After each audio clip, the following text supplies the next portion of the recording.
So, hey, Danielle, lovely to see you. Hi, nice to see you. Really excited to talk to you about your journey, and in particular your journey from kind of corporate to setting up your own sustainable events business.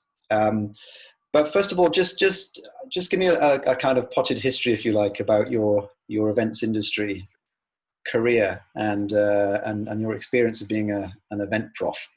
Yeah, absolutely. I've worked in the event industry for 10 years now, mainly in financial services.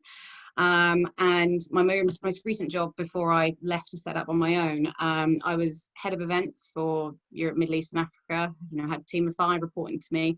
So, great role. Trouble was, and I think like a lot of corporate organizations, we were doing events for event's sake. There was strategy, but then there's always someone that says, we really have to go to this event and it's really important that we're there. And I sort of struggled with that. And so as a result, started to introduce sustainable event measures there to sort of have a bit of control. If we've got to do these things, let's at least do them in the right way. So that started with stopping doing giveaways. We started replacing those with charitable donations. We replaced any printed materials, collateral with digital materials and using event apps. We started looking at what our event stands were being made of, what are we doing with our event waste, food waste, all of that sort of stuff. And that really sort of got me in I felt like I had a purpose and felt like I was really making a difference, even however small. And so that was something that sort of just geared me on to leave that role and sort of set up on my own. And that's where Reward came from, and just something that I'm striving to sort of educate and tell people about as much as possible. And what was it about specifically setting up on your own that you thought was going to be the way to fulfill that need? Because clearly you'd done some things in the company, but there was, by the sound of it, something else you thought, what, I'm really going to have to, if I want to do this properly, I'm going to have to go and do it on my own. Is that right?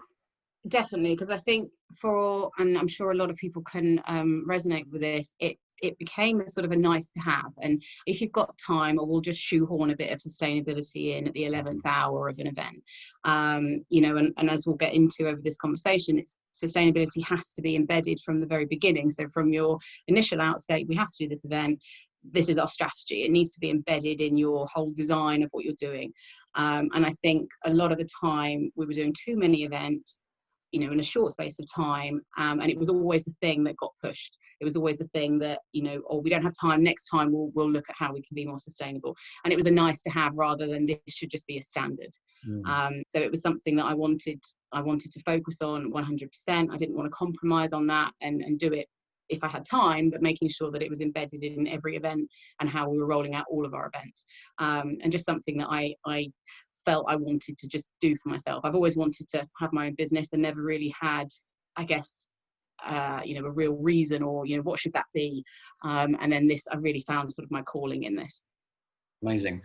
And so with your own company, Reward, and that sense that sustainability shouldn't be an add-on, it should be central to the planning. How does your business, or what's the philosophy of the business to actually make that happen, as it were, to sort of fulfill what you wanted to fulfill? Yeah, absolutely. I think for me, and the name, is a bit of a legacy project, so that, my name is there, which is nice. But it was very much sort of looking at, everybody thinks, when I think about climate change and the environment and being sustainable, they think about the reduce, reuse, recycle. That mantra has been sort of embedded in us from the government and from everywhere for a long, long time.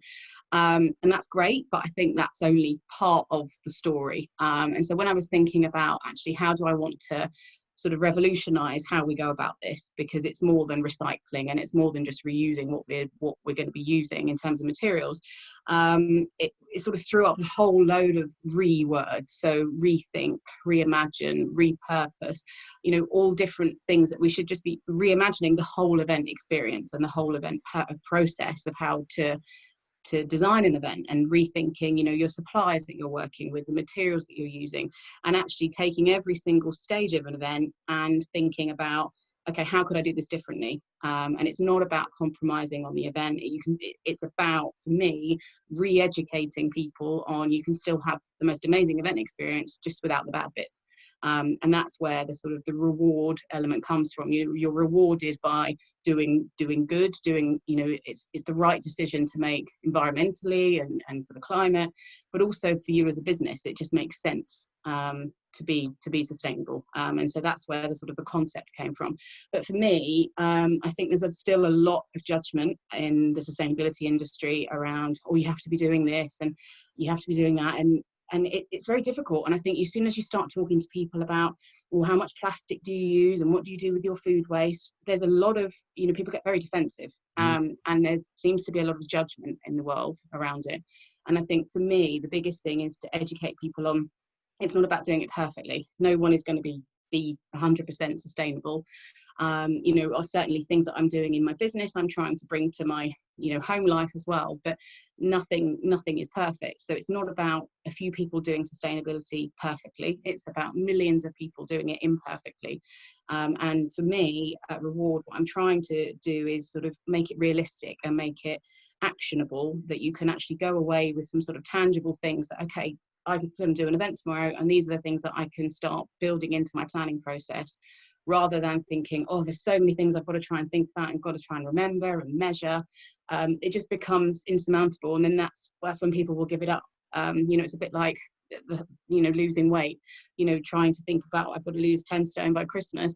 That's not going to happen. So you've got to break it down and make it realistic and make it something that people can have confidence in doing, and experiment. For me, it's about sort of have a look at, the 17 sustainable development goals.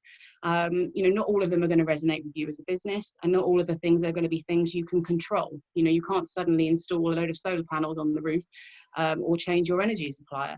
But you could think about, actually, okay, do we need to do those giveaways? Could we think about something else that we can make our event stand out of?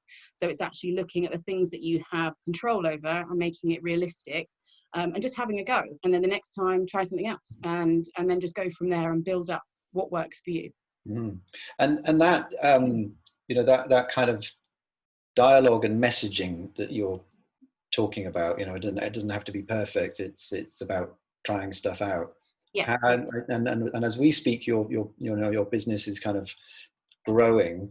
How are those conversations landing with your clients and potential clients? Is that message kind of well received?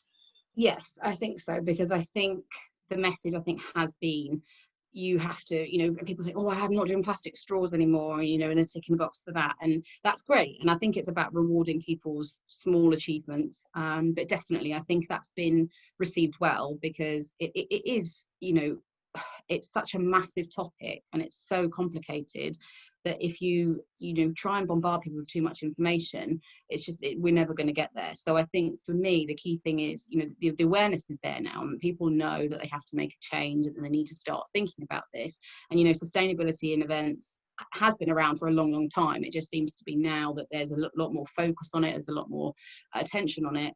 But it's about sort of taking that awareness. People know what they need to do, but they just don't know what to do and how to go about it. So it's about giving them the confidence and giving them the tools to actually go away and have a go at this.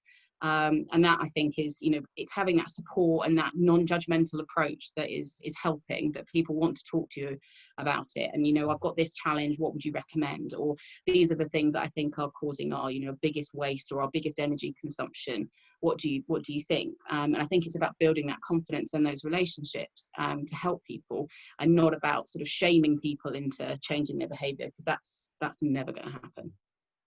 And I know from a conversation that we've had that that kind of that message and your enthusiasm has already started pulling you into being seen as someone that can then help support shows. I know that you've been working with the Southeast Venues and Events Expo to create a new sustainability section. Is that right?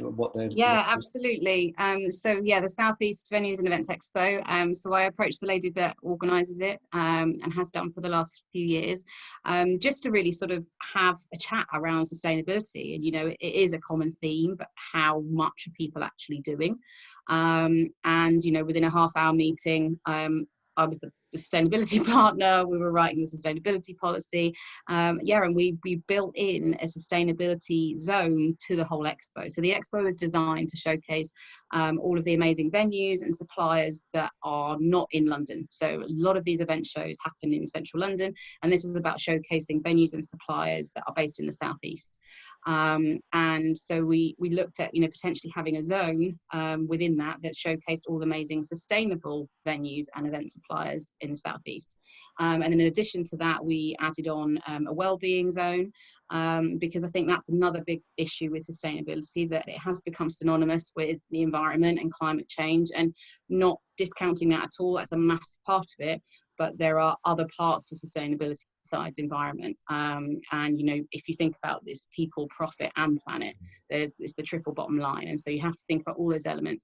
Wellbeing is a massive part of that, as is education, as is equality and diversity, partnerships. So there's lots of different elements. So we wanted to make sure that wellbeing was being reflected in the event as well. So we've got a wellbeing zone, massage chairs, a bit of yoga, mindfulness, just so that, we know that Eventprofs is in the fifth, I think it's fifth or fourth most stressful job in the world. Yeah.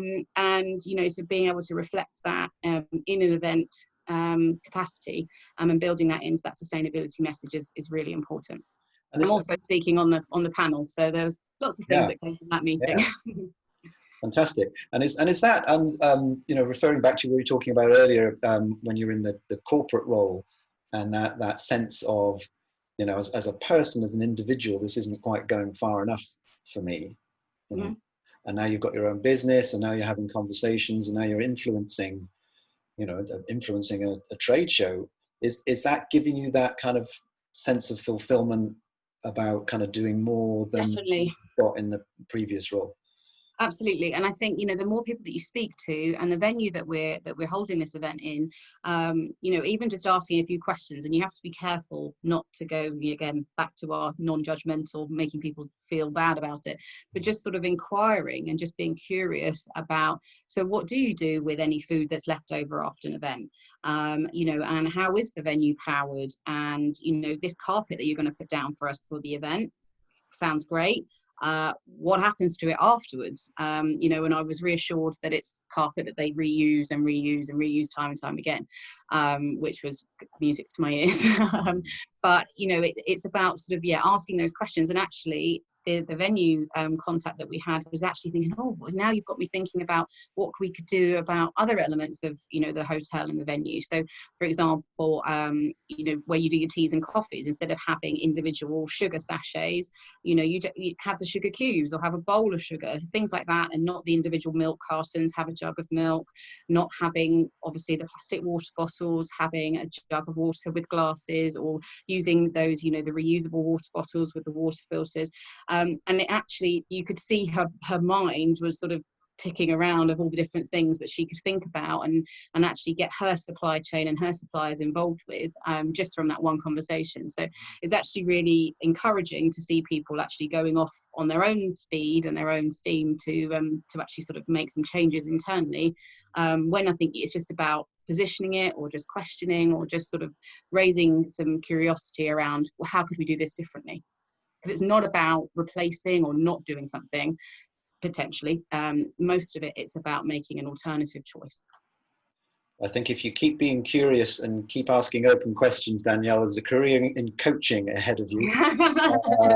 Wherever the business goes, there's definitely going to be a career in coaching for you. And on that basis of our individual responses, if you like, to some of these issues, I know that you did a survey of event professionals, which I think asked kind of questions about what gets in the way of you taking more action or being more sustainable. Perhaps you could just tell us a little bit about. Yeah, of course. It was when I was bringing together my business plan for the company, and I really, although I had my opinions and ideas of different things that I could do and different challenges that I thought were in place, but I really wanted to sort of have that verified by other people in the industry, both other event managers, by venues, by suppliers, and just sort of making sure that what I was putting together as a business was actually needed and was pitched in the right way.